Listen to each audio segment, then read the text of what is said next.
Hallelujah. प्रभु यीशुଙ୍କର मधुरमय नाम आपण समस्त को स्वागत करुछि। आज विषय हूँ परमेश्वर पाखरे किए वास करिवो। हालेलुया। परमेश्वर पाखरे किए आउ वास करिवो, यह बहुत बड़ विषय। हालेलुया। से सृष्टिकर्ता से ईश्वर तांको पाखरे वास साधारण लोक करि परिबे नाही। हालेलुया। आमे जगत थिबा जेकोसी विषय पाखरे चेष्टा करी बास करि परिबा रही परिबा, किंतु परमेश्वर निकट बास करने को हेले परमेश्वर इच्छा अनुसार आम को चलने को पड़ो। आ बहुत बड़ विषय जे परमेश्वर निकट रे किए बास कर। आज आम जाना वाक्य द्वारा आम कौन कले परमेश्वर निकट रे बास कर, जो परमेश्वर की ए विश्व ब्रह्मांड को प्रत्येक जिनिस को बन। जदि आम गीत संहिता 15 पर्वर एक पद टू नहीं कि 5 पदर शेष पद पढ़ा ताले यार अति सुंदर भाव में वर्णना करा जाइछि जे परमेश्वर निकट रे आ किए बास करि परिबो। गीत संहिता 15 पर्वर एक पद लेखा होछि, हे सदा प्रभु तुम आवास रे किए प्रवास करिवो, तुम पवित्र पर्वत रे किए वास करि पारिबो। हालेलुया। एठी गीत रचक कहउचंती जे परमेश्वर निकट रे किए वास करिवो, ताहाको पवित्र पर्वत रे किए वास करि पारिबो, किए वास करि पारिबो। आ ता तळे से आउ किछि किछि विषय गुडा को दउचंती, से विषय गुडा को हमें जानिबा। 2 पद पढ़िबा लेखा होछि, जेउ जन सरलाचरण और धर्म कर्म करे और अपना अंतकरण रे सत्य कहे किए वास करि पारिबो। लेखा होछि जेउ जन सरल आचरण करे, अर्थ जेउ लोक तार आचार व्यवहार आउ पवित्र कथबार्ता पवित्र उठिबा बसिबा पवित्र अर्थ आउ तार आचार व्यवहार तार चरित्र रे कौन प्रकार पाप बा कौन प्रकार अधार्मिकतार विषय देखा जीव नाही। लेखा तार आचरण को भाव हवा दरकार, सरल आचरण सरल भाव आचरण हवा दरकार। द्वितीय विषय लिखा होछि ओ धर्म कर्म करे। धर्म कर्म करे अर्थ कौन ना, से प्रार्थना करथुबो, सी उपवास करथुबो, सी दान बा भेटी दउथुबो, सी आराधना करथुबो, सी बाइबल पढ़ुथुबो, अर्थ सी धर्म कर्म करुथुबो ओ अपना अंतकरण सत्य कहथुबो। हालेलुया। जहा भी कहथुबो ता सत्य कहथुबो, मिथ्या कहू नथुबो। जदि सी सरलाचरण करे धर्म कर्म करे और अपना अंतकरण सत्य कहे, ताहले परमेश्वर निकट रे परमेश्वर पर्वत रे परमेश्वर आवास रे से व्यक्ति वास करि पारिबो। तो 3 पद पढ़िबा लेखा जाउची, जे अपना जीवरे ग्लानि करे नाही, अबा अपना मित्रर अनिष्ट करे नाही, केबा अपना प्रतिवासी विरुद्ध रे निंदा प्रकाश करे नाही। कौन लेखा होछि, जे अपना जीवरे ग्लानि करे नाही, अर्थ जीव द्वारा कौन व्यक्तिर निंदा करिबो नाही बा ग्लानि करिबो नाही।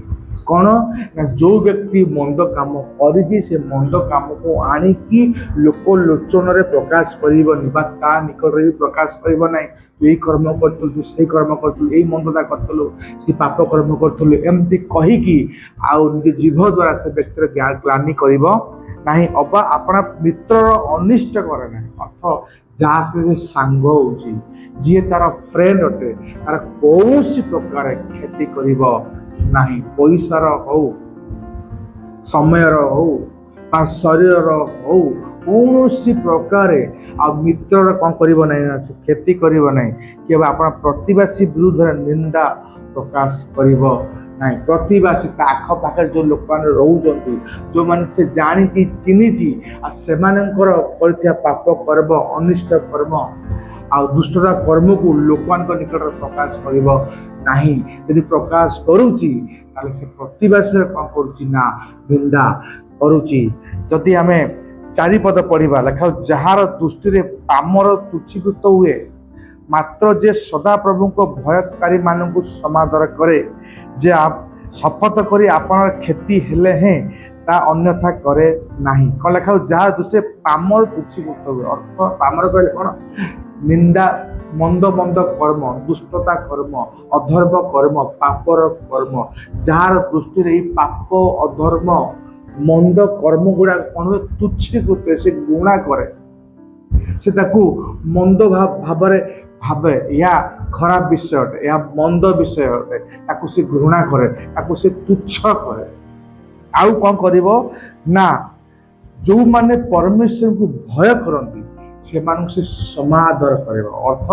ସମାଦର ଅର୍ଥ କ'ଣ ନା, ନିଜର ଯେମିତି ଆଦର କରୁଛି ସେମିତି ପରମେଶ୍ୱରଙ୍କୁ ଭୟ କରୁଥିବା ବ୍ୟକ୍ତିମାନଙ୍କୁ କ'ଣ କରିବ ନା ଆଦର କରିବ। ସେଇଟା କୁହାଯାଏ ସମ ଆଦର ବା ସମା ଆଦର। ଅର୍ଥ ଯଦି ନିଜେ ଭଲ ଭଲ ଡ୍ରେସ୍ ପିନ୍ଧୁଛି ତ ଯେଉଁମାନେ ପରମେଶ୍ୱରଙ୍କୁ ଭୟ କରୁଛି ସେମାନଙ୍କ ପାଇଁ ମଧ୍ୟ ଚିନ୍ତା କରିବ। ଯେମିତି ନିଜେ ଖାଉଛି, ପିଉଛି, ପିନ୍ଧୁଛି, ପ୍ରତ୍ୟେକ ଜିନିଷ ଭଲ ଭଲ ଚାହୁଁଛି, ଭଲ ଭଲ ଜିନିଷ ନିଜକୁ ଆଦର କରୁଛି, ପରମେଶ୍ୱରଙ୍କୁ ଭୟ କରୁଥିବା ପ୍ରତ୍ୟେକ ବ୍ୟକ୍ତିଙ୍କୁ ସେଇଭଳି ମଧ୍ୟ ଆଦର ବା ସମାଦର ସେ ବ୍ୟକ୍ତି କରିବ। ଯେ ଶପଥ କରି ଆପଣଙ୍କ କ୍ଷତି ହେଲେ ହିଁ ତା ଅନ୍ୟଥା କରେ ନାହିଁ। ଯେ ଥରେ ଶପଥ କରିଦେଲେ ମୁଁ ଏଇ ଟାଇମ୍ରେ ଯିବି, ମୁଁ ଏଇଆ କରିବି, ମୁଁ ଏଇଆ ଦେବି, ଯେ ଶପଥ କରିଦେଲା ତାହେଲେ ପଛରେ ତାକୁ ପୂରଣ କରିବା ପାଇଁ ଯଦି ତାକୁ କ୍ଷତିର ସାମ୍ନା କରିବାକୁ ପଡ଼େ ତାହେଲେ ସେ ପଛ ଘୁଞ୍ଚା ଦେବନି। ଯାହା କହିଛି ତାହାକୁ ସେ କ'ଣ କରିବ ନା ପ୍ରକାଶ କରିବ। 5 ପଦ କହୁଛି, ଯେ ସୁଧ ପାଇଁ ଟଙ୍କା ଋଣ ଦିଏ ନାହିଁ, କିମ୍ବା ନିର୍ଦ୍ଦୋଷ ବିରୁଦ୍ଧରେ ଲାଞ୍ଚ ନିଏ ନାହିଁ, ଯେ ଏହି ସକଳ କର୍ମ କରେ ସେ କେବେ ଘୁଞ୍ଚା ଯିବ ନାହିଁ। କ'ଣ ଲେଖା ହେଉଛି? ଯେ ସୁଧ ପାଇଁ ଟଙ୍କା ଋଣ ଦିଏ ନାହିଁ। ବାଇବେଲ ପୁରା ମନା କରେ ଆମେ ଲୋକଙ୍କୁ ହେଲ୍ପ ନ କରିବା ପଇସା ଆକାରରେ, ଧନ ଆକାରରେ। କିନ୍ତୁ ଧନ ବା ଟଙ୍କା ବା ପଇସା ଆମେ ଏଇ ଆଶାରେ ଦବାନି ଯେ ମୁଁ ତାକୁ ଦଉଛି ଆଉ ଦେଲା ପରେ କ'ଣ କରିବ, ସିଏ ମୋତେ ଋଣ ଆକାରରେ ଫେରେଇବ। ହାଲେଲୁୟା। ଯାହା ଦେଇଛି ତାକୁ ତ ଦବ, ତାପରେ ସେ ମୋତେ ଆଉ କିଛି ଏକ୍ସଟ୍ରା ପଇସା ଦବ, ଆଉ କିଛି ଅଧିକ ମୋତେ ଟଙ୍କା ବା ଧନ ଦବ। ଯଦି ଆମେ ଏଇ ଆଶାରେ ଦଉଛେ ତାହେଲେ ଏଟା ପରମେଶ୍ୱର ଦୃଷ୍ଟିରେ ପାପ ବା ଧର୍ମ ଅଟେ। ସେଥିପାଇଁ ଲେଖା ହେଉଛି କ'ଣ ନା, ସେ ସୁଧ ପାଇଁ ଟଙ୍କା ଋଣ ଦିଏ ନାହିଁ, ସେ ସୁଧ ପାଇଁ ଦବ ନାହିଁ। ଯେ ତାକୁ ପଇସା ଦେଲେ ସେ ମୋତେ କିଛି ଆହୁରି ଏକ୍ସଟ୍ରା ପଇସା ଦବ ମୋ ମୂଳ ପଇସା ସହିତ। ଲେଖା ସେଇ ବ୍ୟକ୍ତି ସୁଧ ପାଇଁ ଟଙ୍କା ଋଣ ଦିଏ ନାହିଁ, କିମ୍ବା ନିର୍ଦ୍ଦୋଷ ବିରୁଦ୍ଧରେ ଲାଞ୍ଚ ନିଏ ନାହିଁ।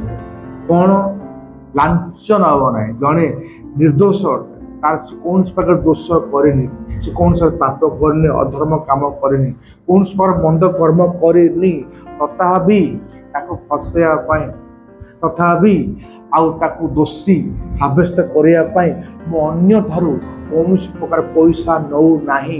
ଯଦି ନେଉଛି ତାହେଲେ ଏହା ଲାଞ୍ଚ ଅଟେ।